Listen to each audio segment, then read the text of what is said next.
Hello, and thank you for joining me today. Well, this is the Friday, March 27th edition of our video devotionals. Thank you so much for joining us today. It is the end of the work week, end of the school week. It's also the weekend, and so here we are, and it's almost the end of the month of March. Next week, we'll cover that aspect, and also the fact that April 1st is a pretty special date for us as far as these devotions go.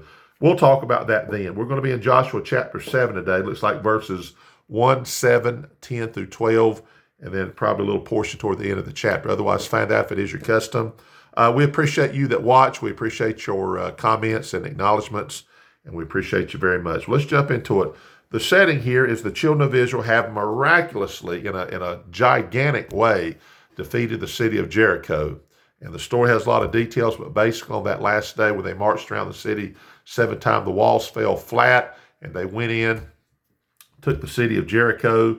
Rahab the harlot, of course, and all the people that were in her dwelling, they were spared because of her kindness and what she did to the 2 spies that she had hid prior when they were coming to kind of spy out the land. So a lot went on there. And one of the things that was said is the city is accursed and don't take anything out of it. We're only going to take the gold, the silver, I think the brass and the iron, and that'll be given to the Lord. So that's not ours at all. The spoils, they belong to God, the ones that we will take. Well, chapter 7 starts out with this in verse 1. But the children of Israel committed a trespass in the accursed thing. For Achan, the son of Carmi, the son of Zabdi, the son of Zerah of the tribe of Judah, took of the accursed thing, and the anger of the Lord was kindled against the children of Israel. And here's what's noteworthy here. Here, God is against the whole nation because one person out of probably 1 to 3 million people, okay, that are there. The Bible says that his anger was kindled against the children of Israel because of one man and what he did. What did that one man do? Well, Achan is his name. He took a goodly Babylonish garment. He took 200 shekels of silver and a wedge of gold of 50 shekels weight. That's what he took. He said, I wanted it, and it's in my tent. They got to looking around, and it was pointed out that Achan did it. Achan and his whole family, everything that he had, paid a heavy, heavy price. They were all stoned. The Bible speaks about there that they were, in verse 25, all Israel stoned him with stones and burned them with fire after they had stoned them with stones. And what a terrible thing, because you're talking about his family, his sons, his daughters, all of them. And what a terrible thing. I mean, they even took all the oxen, the asses, the sheep, his tent, all that he had, and they put him down there in that valley and took care of that. So here's what I want to say today. We see these stories like this, and we say, well, God doesn't do anything like that today. Well, I look at a story like this, and I see the principle behind it. And God, of course, is able to judge anytime, anywhere. I don't think because we may not see things like this happening, and we may not be instructed for us to do things like was done to Achan here, but it doesn't mean that the people of God are not sinning and are not doing things exactly like Achan did.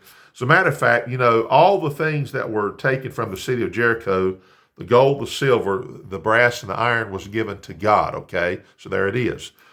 In the language here in verse number 11, as God is explaining to Joshua the problem, Israel hath sinned, and they have also transgressed my covenant which I commanded them. For they have even taken of the accursed thing, so there's that, and have also stolen, and dissembled also, and they have put it even among their own stuff. I notice the word stolen there, stolen.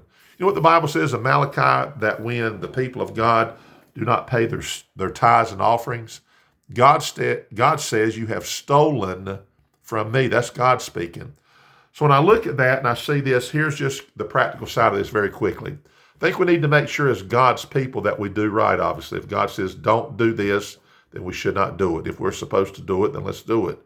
And the Bible says here that the whole nation, God, his anger was kindled against them. 36 men died when they went out against this little bitty city, much, much smaller than Jericho. They thought, we can take this. This is no problem. Just a few of us can go out there. They can end up being 3,000 soldiers. Well, 36 men died. And that's why Joshua came back and said, man, what has happened? What is going on here?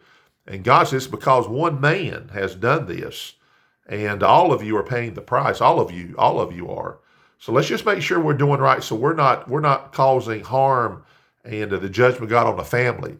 How about upon our church or even upon our nations? Let's do right. Let's make sure we do right, because God, this is his mind, this is his opinion, this is his character, and we don't want to play around with that for sure. We want to do the right thing, and certainly not affect all the people that possibly can be affected because of one person's, my sin, your sin. And let's be careful of that, okay? Well, hope you have a great day, safe day, healthy day.